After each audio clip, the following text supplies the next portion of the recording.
O SBT, ele tem vivido atualmente tempos de marasmo.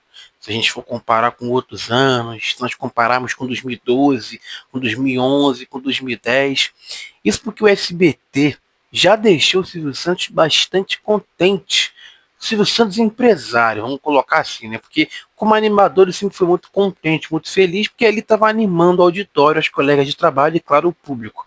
Mas como empresário, porque ele além de dono de televisão ali, ele também cuidava de todo um esqueleto ali gigantesco que tinha vários tentáculos com várias outras empresas, porque o SBT fazia parte de um dos pequenos projetos e depois se tornaram grandes de Silvio Santos. E em 2012, o canal conseguiu agradar o Silvio de uma maneira incrível, apresentando resultados financeiros de audiência que, de certa forma, fazem qualquer dono de qualquer empresa sorrir. Isso porque o lucro líquido da empresa cresceu naquele período de 60% e chegou a 52.548 milhões de reais, um número que refletia o sucesso de todas as estratégias adotadas pela emissora ao longo do ano. Esse resultado foi possível graças a três fatores principais: aumento da receita, retorno de audiência e, claro, controle de custos. Uma economia que, de certa forma, fez a receita líquida do SBT subir quase 7%, chegando a 870 milhões de reais e mostrou um baita crescimento significativo aí no mercado. O crescimento da receita foi impulsionado pelo mercado publicitário, que aumentou 6% no ano, e a TV aberta recebeu a maior parte das verbas, com 64,7% do total. Esses resultados mostram que o SBT soube apostar no que realmente funcionava, com programas que faziam diferença e, claro, conquistavam o público. E também, de certa forma, se a gente for analisar, o SBT, o Silvio, não gastava muito naquele período. Então ele conseguia fazer uma televisão bem barata e tinha um baita no retorno. Porque o SBT, se a gente for assim, analisar e ver a história, o SBT nunca investiu muito em alguns tipos de segmentos. Jornalismo, só passou a investir agora. Então, naquele tempo, o canal conseguia lucrar bastante por conta disso. A diferença é que a emissora, naquele momento, fez o público ser conquistado com vários formatos. Carrossel, por exemplo, 2012 foi um fenômeno.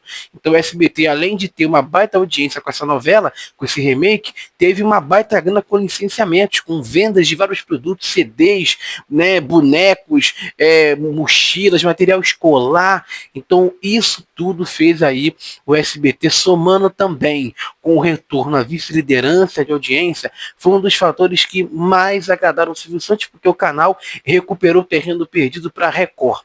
O sucesso da novela Carrossel também foi fundamental para poder recuperar esse espaço, além também de programas tradicionais, como o humorístico A Praça é Nossa. Esse avanço na audiência demonstrou que o SBT conseguiu equilibrar novos sucessos com programas que já eram caros ao público. O controle de custos foi outro ponto-chave. Enquanto a receita subia quase 7%, os custos de produção e operação cresceram apenas 4,8%, o que elevou o lucro bruto em 11,7%. Então, ou seja, o canal não gastava muito. Eram mesmo assim estúdios, não que a emissora de uns tempos para cá passou a gastar mais, mas eles começam, quando você produz muito, quando você tem muitas produções ao mesmo tempo, quando você tem ali programas que de certa forma acabam exigindo, né, um grande investimento, você acaba tendo um custo maior. Então, quando você acaba fazendo igual o que o Rinaldi fez no SBT no ano passado, que isso incomodou muitas pessoas. Ele cortou muitos benefícios, muitas coisas, até questão de iluminação de lâmpadas que ficavam acesas, e isso, de certa forma, fez o SBT ter um baita lucro. Tanto que, a gente não tem números ainda, mas o SBT fechou esse ano passado, aí 2025, com um baita lucro. Muita gente achou que o canal ia fechar embaixo e o canal fechou em alta. E está com uma baita expectativa agora, né, para a Copa do Mundo com o Galvão Bueno. Porque o Galvão Bueno vai narrar os jogos da Copa do Mundo, os 32 jogos, então a expectativa é bem alta ainda. Mas naquele período, o lucro bruto chegou a 11,7%, um baita lucro dado a um custo de produção de 4,8%. O lucro bruto chegou a 276 milhões de reais, o número que mostrava como o SBT aí sabia administrar suas despesas. O aumento de margens foi outro motivo de orgulho para Silvio Santos, porque a margem passou de 9,5% para 9,7%, mostrando a evolução constante desde 2009, quando era apenas 3,2%.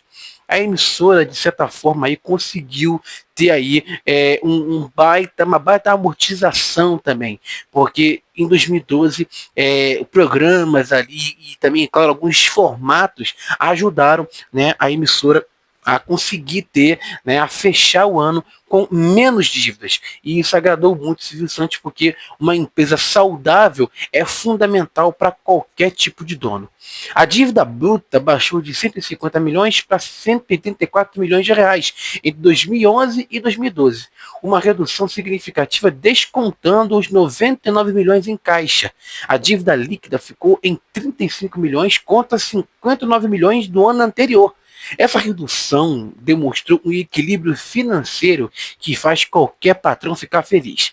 Em 2009, a dívida bruta era de 173 milhões, com 65 milhões em caixa, deixando uma dívida líquida de 108 milhões, então mostrou a evolução significativa até 2012.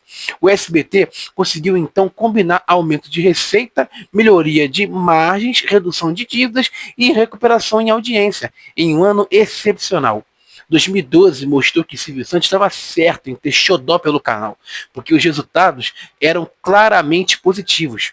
O SBT mostrou que é possível você manter tradição e inovar ao mesmo tempo com programas novos e clássicos funcionando ali juntos. Então, com uma baita economia, com um custo de produção bem baixo, é óbvio que você consegue ter ali um baita aumento nas verbas publicitárias também, que de certa forma ajudaram muito, né, a emissora, né, porque um canal, quando tem uma verba publicitária baixa, isso acaba complicando muito a situação, né, mas eu fico contente como que o SBT conseguiu, naquele período, ter um baita lucro e fazer aí o proprietário feliz, porque é muito complicado. Imagine hoje, se Silvio Santos estivesse na ativa, né, como ele estava naquele período, se ele estivesse olhando o SBT, né, será que ele ficaria contente com os números? Será que ele olharia para o SBT de uma maneira, ou será que ele cortaria tudo? Porque o jornalismo ele não investia, outros segmentos também ele não investia.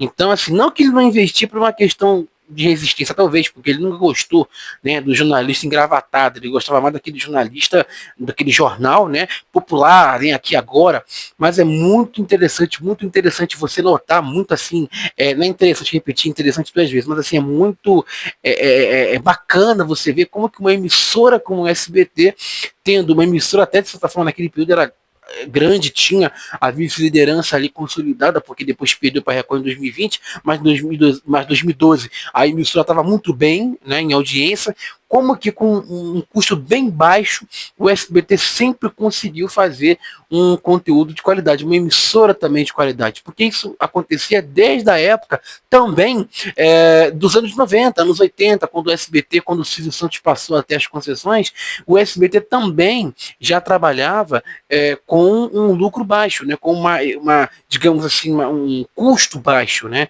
por conta que o Silvio estava começando ainda o SBT, e ele começou a notar que não precisava você gastar muito para você poder ter uma estrutura, né? Basta você ter ali um estúdio e você mexendo no estúdio, trocando ali as posições, você conseguia fazer um baita programa, ou vários programas, e consequentemente também conseguia ter uma baita audiência, que foi o que o Silvio Santos teve. E teve, né, durante muito tempo, e vender muito, porque ele usou o SBT como vitrine, né, para poder vender Jequiti, para poder vender Baú da Felicidade, e conseguiu aí ter um baita retorno. Então o SBT foi a vitrine responsável para que o Silvio conseguisse aí ter.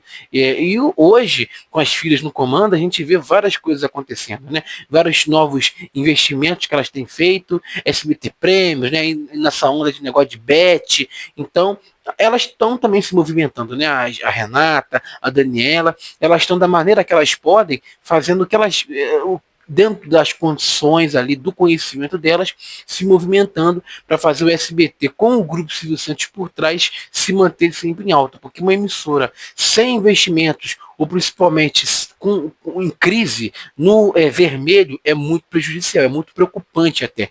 Quando você tem uma emissora que está sempre no azul, ou até no verde, é muito bacana, é muito bom. Mesmo que a audiência não esteja boa, mas se tiver no verde, show. Dá para você conseguir fazer alguns pequenos investimentos ali e aqui e até olhar de uma maneira mais tranquila para a emissora. Mas eu não sei se, por exemplo, as filhas do Silvio hoje, elas estão felizes, né? Olhando para os números financeiros da emissora. Espero que estejam. Mas hoje eu compartilhei com vocês como o SBT em 2012 agradou e deixou o Silvio Santos bastante feliz. Gostou desse vídeo? Se inscreva, deixe seu gostei, siga a gente no Instagram, @BastidoresDMUFC, e nós estamos também no X, que é o antigo Twitter, @BastidoresDM. Peço desculpas ao meu nariz, que fica coçando, não é caguete, é uma alergia que me dá toda vez que eu gravo um vídeo aqui, né? Não sei se é um ambiente, não sei se é algum pelo, que eu não tenho um cachorro mais, gato, que fica batendo aqui, me incomoda demais durante a gravação, e por isso que eu fico o tempo inteiro assim, não é caguete, não.